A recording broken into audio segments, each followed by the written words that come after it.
India and Pakistan have hated each other for 70 years. Here's why. The British ran India for more than 2 centuries, and it would be a bit of an understatement to say that Indians weren't happy about it.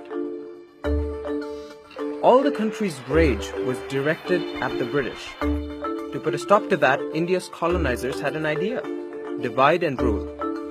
What does that mean? Pit Muslims against Hindus, against Sikhs, against Christians.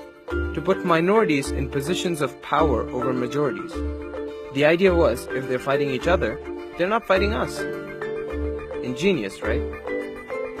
This isn't to say that Indians didn't fight over religion before the British came, but it was the first time that this was a result of policy. Religion became more important than language and ethnicity, and mistrust between religious communities became the norm. It trickled up to Indian politicians like the Muslim League's Muhammad Ali Jinnah, who talked about having a separate Muslim state if the British were to ever leave. Then World War I began. The British promised to leave India if Indians fought for them. They fought, but independence didn't happen. 2 decades later, it was World War II. Again, there was a promise of independence in return for troops. This time, leaders like Mahatma Gandhi and Jawaharlal Nehru, who would later be India's first Prime Minister, said no. Jinnah, the Muslim League leader, wanted British support for a new Muslim country, so he convinced Indian Muslims to fight. If you wondered what Indians were doing at Dunkirk, now you know. By the time World War II ended, it was clear that the British were going to leave. Many Muslims began to fear living under a Hindu majority in a democratic India, and many Hindus were angry that Muslims wanted to break up the country. This descended into brutal acts like killings, forced conversions, arson, abductions, rape, and ethnic cleansing. It all came to a head in Kolkata in August 1946. 4,000 Hindus were killed in the Great Calcutta Killings. This scared the British, and they promised to leave India in 1948. But their exit from India was not going to be clean or peaceful.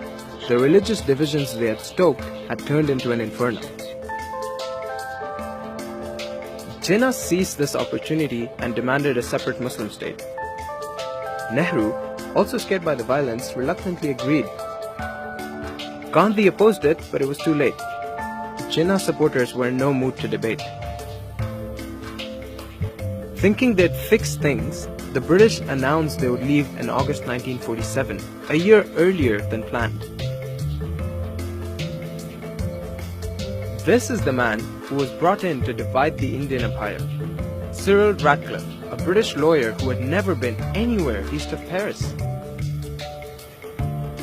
He was given one job: draw borders that would break up India, taking into account religion and other things like railways and irrigation canals. Radcliffe was given only 36 days to do the job.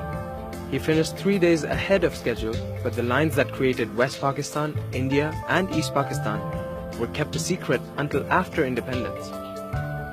Radcliffe didn't quite finish his job though. He didn't draw a line for Kashmir. What could possibly go wrong, right? On August 14, Pakistan gained independence. India gained independence the next day. Partition had become a reality.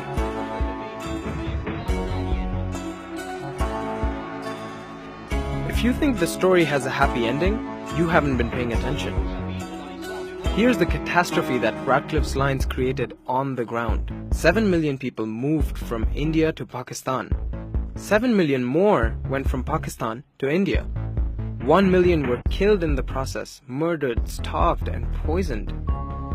Mobs lynched trains full of men, women, and children, and families have been split apart to this day. The militaries of the 2 countries were practically useless while this was going on. Soldiers were busy figuring out their own lives.